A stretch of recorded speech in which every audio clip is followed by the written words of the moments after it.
Priscilla Presley n'a pas hérité d'une vie tranquille. Longtemps après que les applaudissements se sont tus et que la foule est rentrée chez elle, elle est restée entourée de richesses, de souvenirs et de regards attentifs. À plus de 80 ans, ses journées ne sont plus définies par le scandale ou le spectacle, mais par le contrôle de ses finances, de ses maisons et de l'héritage qu'elle a contribué à bâtir. Derrière l'élégance et la discrétion se cache une histoire de choix réfléchis, de leçons difficiles et d'une fortune façonnée à la fois par les triomphes et les pertes. Ce n'est pas un conte de fées, c'est la vie réelle que Priscilla Presley mène aujourd'hui. De l'ombre d'Elvis à l'indépendance financière. Lorsque Priscilla Presley a divorcé d'Elvis Presley en 1973, le monde a supposé que son mode de vie dépendrait toujours de son nom. La suite a prouvé le contraire. Le règlement du divorce était conséquent pour l'époque. Un versement unique de 725 000 $, 5% des futures redevances d'Elvis, une pension alimentaire pour l'épouse et une pension pour leur fille, Lisa Marie Presley.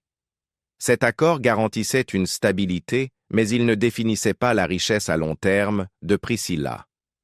Sa véritable transformation financière a commencé lorsqu'elle a cessé d'être simplement la femme d'Elvis pour agir en tant que femme d'affaires indépendante. À la fin des années 70 et au début des années 80, Priscilla a fait des choix réfléchis pour entrer dans le monde du divertissement selon ses propres règles. Elle ne s'est pas précipitée vers des rôles ni n'a poursuivi la célébrité de manière irréfléchie. Elle a privilégié des projets de longue durée, offrant constance et levier. Son travail d'actrice le plus significatif sur le plan financier est venu avec la série télévisée Dallas, dans laquelle elle incarnait Jenna Wade sur 144 épisodes répartis sur plusieurs saisons.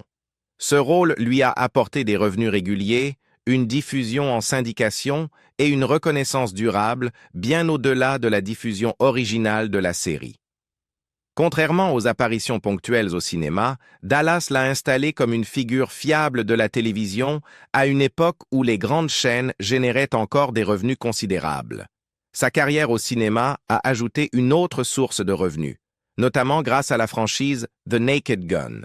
Ces films ont connu un succès commercial et sont devenus des références culturelles, assurant des revenus résiduels et une visibilité durable.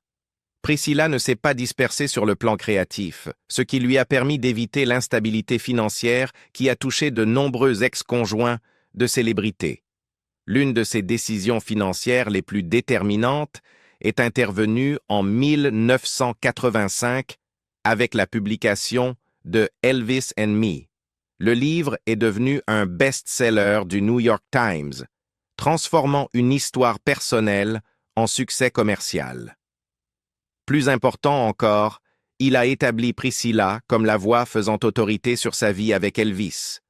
Ce contrôle du récit est ensuite devenu une source de revenus récurrente, notamment par le biais d'adaptations et de licences. Le succès du livre n'a pas été éphémère. Il a posé les bases de décennies de projets dérivés, d'interviews et d'adaptations.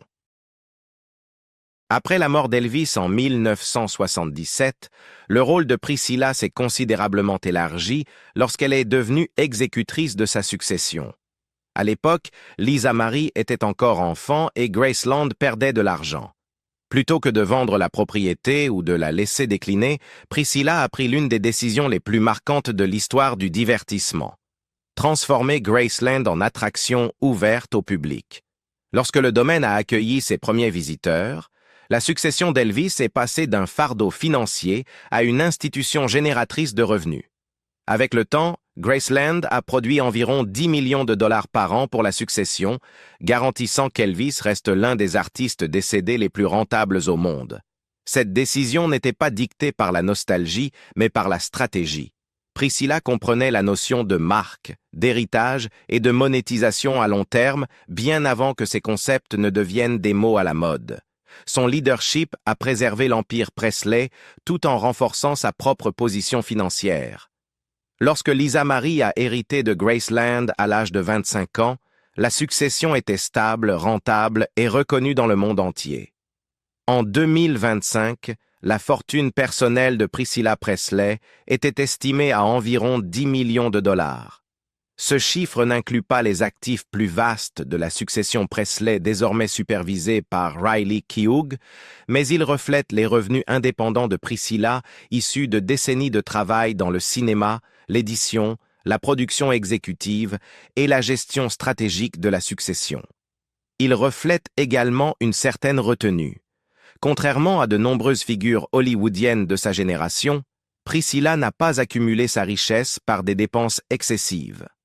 Son histoire financière est celle de la préservation plutôt que de l'explosion, un thème qui continue de définir son mode de vie aujourd'hui. Les maisons comme pouvoir et non comme excès. Lorsque Priscilla Presley a atteint la fin de la soixantaine, sa relation à l'immobilier avait changé. Dans les décennies précédentes, les maisons représentèrent la proximité du pouvoir, une protection contre l'attention extérieure et les besoins pratiques liés à l'éducation d'un enfant tout en assumant un rôle public. À un âge plus avancé, la propriété est devenue tout autre chose, un reflet de contrôle, de sécurité et d'intention. La décision la plus révélatrice est survenue à la fin de l'année 2020, lorsque Priscilla a discrètement vendu le manoir de Beverly Hills, où elle avait vécu pendant des décennies. Cette maison n'était pas une simple propriété de célébrité parmi d'autres. Elle l'avait achetée quelques années après son divorce, choisissant volontairement un emplacement proche de celui où Elvis vivait à Holmby Hills afin que Lisa Marie puisse facilement passer d'un parent à l'autre.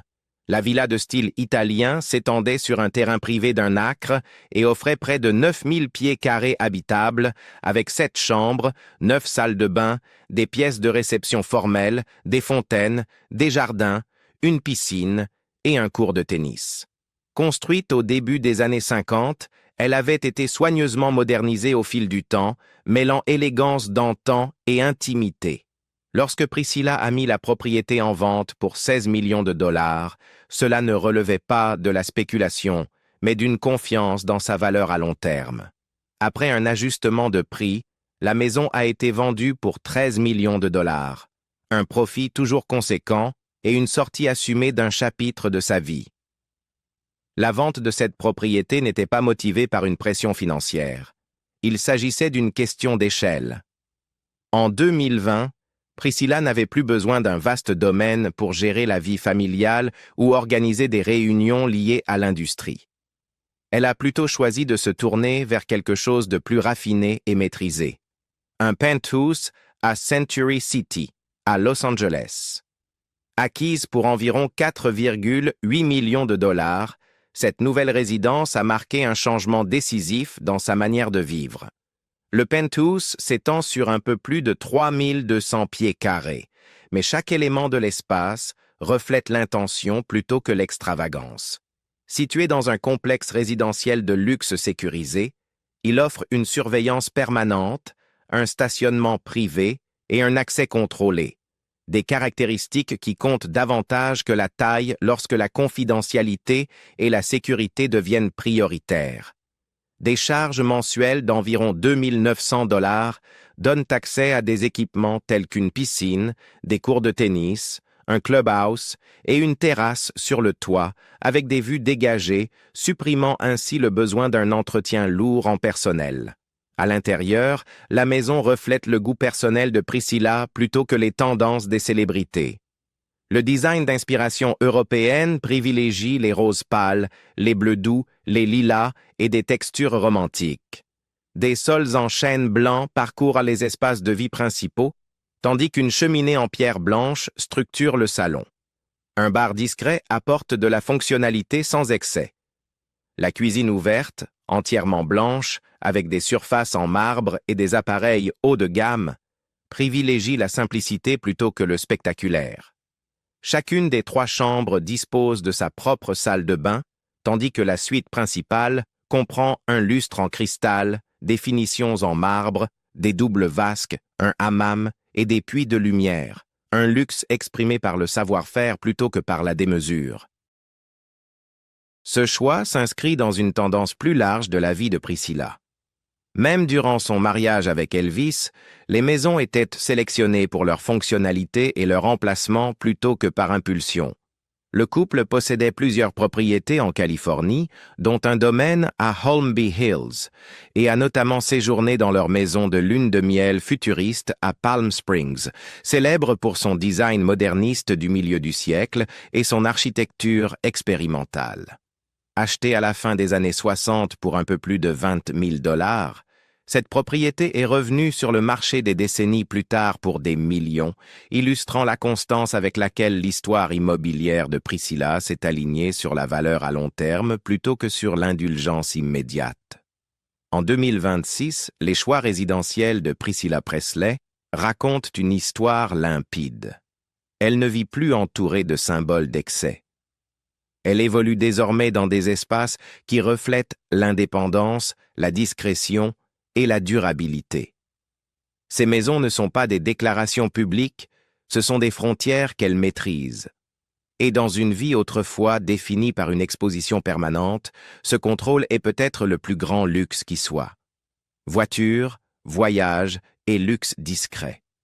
Contrairement à de nombreuses figures publiques dont la richesse s'affiche à travers des voitures exotiques et des achats largement médiatisés, Priscilla Presley a toujours abordé les déplacements et les voyages avec retenue. Son mode de vie dans ce domaine reflète un schéma constant qui l'accompagne depuis des décennies. Le luxe est présent, mais jamais ostentatoire. Même au sommet de sa visibilité, elle a évité de transformer la mobilité en spectacle public. Durant son mariage avec Elvis, les voitures faisaient partie d'un univers qu'elle ne contrôlait pas. Elvis utilisait notoirement les automobiles comme des symboles de générosité et d'excès, offrant des véhicules à des amis comme à des inconnus. Priscilla, à l'inverse, n'a jamais adopté ce comportement. Après le divorce, ses choix sont devenus entièrement pragmatiques, guidés par la discrétion, la sécurité et la fiabilité plutôt que par le statut. Il n'existe aucun registre attestant qu'elle ait constitué une collection de voitures rares ou ultra-luxueuses, et cette absence est intentionnelle. Elle n'a jamais cherché à rivaliser avec la mythologie entourant le mode de vie d'Elvis. À mesure qu'elle avançait en âge, l'approche de Priscilla vis-à-vis des voitures reflétait son virage plus large vers la discrétion. Elle privilégiait des véhicules haut de gamme bien équipés, conçus pour le confort et la sécurité, plutôt que pour attirer l'attention. Ces choix lui permettèrent de se déplacer à Los Angeles sans susciter de regards inutiles, une priorité devenue de plus en plus importante à mesure que sa vie publique croisait des questions juridiques et des litiges successoraux. À une époque où les célébrités exposent souvent chaque achat, son silence concernant ses véhicules personnels est devenu une composante de son image. Les voyages suivent un schéma similaire. Plus tôt dans sa vie, les déplacements de Priscilla étaient dictés par les tournages, les tournées de concerts et les exigences médiatiques d'Elvis. Par la suite, ces voyages sont devenus ciblés et maîtrisés. Ses apparitions publiques se limitaient à des événements précis, affaires liées à la succession, conventions soigneusement sélectionnées, avant-premières de films directement liés à des projets qu'elle soutenait et quelques rencontres avec les fans. Un exemple notable fut sa participation à des discussions publiques autour du film Priscilla, où elle s'est exprimée avec franchise sur sa vie et a clarifié certains aspects de son histoire. Ces déplacements n'étaient pas des tournées promotionnelles, mais des apparitions stratégiques liées à la gestion de son héritage. L'aviation privée a autrefois fait partie de sa vie par association et non par choix personnel. Après la mort d'Elvis, Priscilla n'a pas conservé ce mode de vie de manière indépendante. Ses habitudes de voyage ont évolué vers l'efficacité plutôt que l'extravagance. Les vols commerciaux en première classe, les plannings coordonnés et une sécurité de confiance ont remplacé le mouvement incessant de ses années antérieures. Ce changement reflète sa philosophie plus large. Le confort sans indulgence, l'accès sans excès.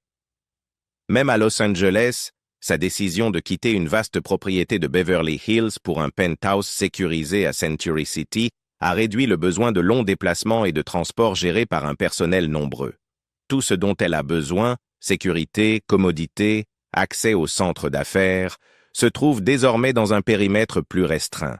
Ce choix a minimisé l'exposition tout en maximisant le contrôle. Ce qui rend cette approche remarquable, ce n'est pas ce qu'elle possède, mais ce qu'elle a volontairement évité. Dans une industrie qui assimile souvent la visibilité à la pertinence, Priscilla a choisi la voie inverse. Ses choix en matière de transport sont invisibles par conception, renforçant un mode de vie centré sur la discrétion plutôt que sur l'affichage. C'est un luxe dépouillé de toute mise en scène, où le confort existe, mais pas le spectacle. À l'aube de 2026, la mobilité de Priscilla Presley reflète une femme qui n'a plus rien à prouver. Sa fortune lui offre des options, mais son expérience dicte la retenue. Dans une vie autrefois entourée d'excès, le choix de la simplicité est devenu une forme de pouvoir à part entière. Sa fortune, ses sources de revenus et la réalité juridique. En 2026, la richesse de Priscilla Presley se comprend moins comme une somme unique que comme le résultat de décisions successives prises sur plus de 5 décennies. Sa fortune personnelle est estimée à environ 10 millions de dollars, un chiffre qui reflète des revenus indépendants plutôt qu'un contrôle sur l'ensemble du patrimoine Presley. Cette distinction est essentielle. Alors que la marque Elvis continue de générer des dizaines de millions de dollars chaque année, la fortune actuelle de Priscilla provient de sources qu'elle a elle-même construites, protégées et gérées. Les bases de sa stabilité financière ont été posées avec le règlement du divorce de 1973 qui lui a apporté à la fois des liquidités immédiates et une participation à long terme aux royalties d'Elvis. Cette part de 5% lui a assuré des revenus continus directement liés à son catalogue, un flux qui ne s'est jamais tari à mesure que sa musique continuait de se vendre dans le monde entier. Toutefois, les royalties à elles seules n'auraient pas suffi à soutenir son mode de vie. Le métier d'actrice est devenu son premier véritable moteur de revenus indépendants. Sa longue présence dans la série Dallas lui a procuré des cachets réguliers sur plusieurs saisons, une opportunité rare à l'époque pour les rôles télévisés. Cette stabilité lui a permis d'investir avec prudence et d'éviter une dépendance à des projets risqués. L'édition a constitué un autre pilier essentiel. Elvis & Me n'a pas seulement connu le succès à sa sortie, l'ouvrage est devenu un actif durable.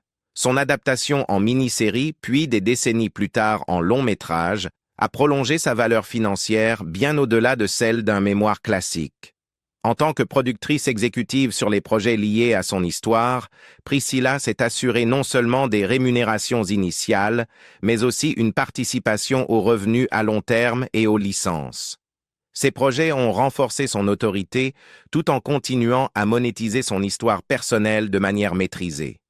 Son rôle financier le plus déterminant s'est toutefois exercé à travers la gestion du patrimoine plutôt que par la propriété directe. Après la mort d'Elvis, elle a contribué à transformer Graceland en une destination mondiale, stabilisant une succession qui perdait de l'argent et la convertissant en une source de revenus fiable. Bien que la propriété ait ensuite été transmise à Lisa Marie puis à Riley Keough, le leadership initial de Priscilla a garanti la viabilité financière de la marque Presley. Cette contribution continue de définir sa place au sein de l'héritage familial, même sans contrôle direct. Après le décès de Lisa Marie Presley, l'univers financier de Priscilla est entré dans une phase plus complexe. Un litige juridique est apparu concernant des documents successoraux, finalement résolu par un accord désignant Riley Keough comme fiduciaire unique. Priscilla n'a pas conservé la propriété de Graceland, mais elle a récupéré des biens personnels et a été nommée conseillère spéciale de la succession, un rôle assorti d'une rémunération. Cette issue a renforcé un thème récurrent de sa vie, se retirer de la propriété tout en conservant une influence. En 2024, Priscilla a fait face à un défi inattendu lorsqu'elle a intenté une action en justice d'1 million de dollars contre d'anciens associés commerciaux, les accusant de maltraitance envers une personne âgée et de manipulation financière. Selon les documents judiciaires, elle affirmait avoir été convaincue de remplacer des conseillers financiers de confiance et d'entrer dans des montages qui détournaient la majorité de ses revenus vers des comptes qu'elle ne contrôlait pas. La plainte évoquait des pertes d'environ 1 million de dollars. Les défendeurs ont nié toute faute, qualifiant l'action de représailles, mais l'affaire a mis en lumière une vulnérabilité souvent liée à la richesse vieillissante, la nécessité d'une supervision digne de confiance. Plutôt que de fragiliser ses finances, cette affaire a souligné la manière dont les actifs restants de Priscilla sont soigneusement structurés. Sa richesse n'est pas concentrée dans des investissements volatiles. Elle est répartie entre des royalties, des participations dans la propriété intellectuelle, des actifs immobiliers et des rôles de conseil. Cette structure limite les pertes catastrophiques, même lorsque des litiges surviennent. Vie quotidienne, intimité et le prix d'une vie discrète. En 2026, Priscilla Presley mène une vie qui surprendrait beaucoup de ceux qui l'imaginent encore figée dans le glamour du passé. Ses journées ne sont plus rythmées par les avant-premières, les voyages incessants ou les obligations mondaines. Son mode de vie reflète désormais un recentrage volontaire, façonné par l'âge, l'expérience et les leçons tirées de décennies sous le regard du public. Le luxe est toujours présent, mais il est privé, maîtrisé et volontairement discret. La routine quotidienne de Priscilla est centrée sur la préservation de son intimité. Depuis son installation dans son penthouse de Century City, elle s'est largement retirée du rythme de la vie mondaine de Los Angeles. Le complexe résidentiel sécurisé lui offre un sentiment de protection que les vastes domaines ne pouvaient plus garantir, supprimant le besoin d'un personnel nombreux ou d'une surveillance constante.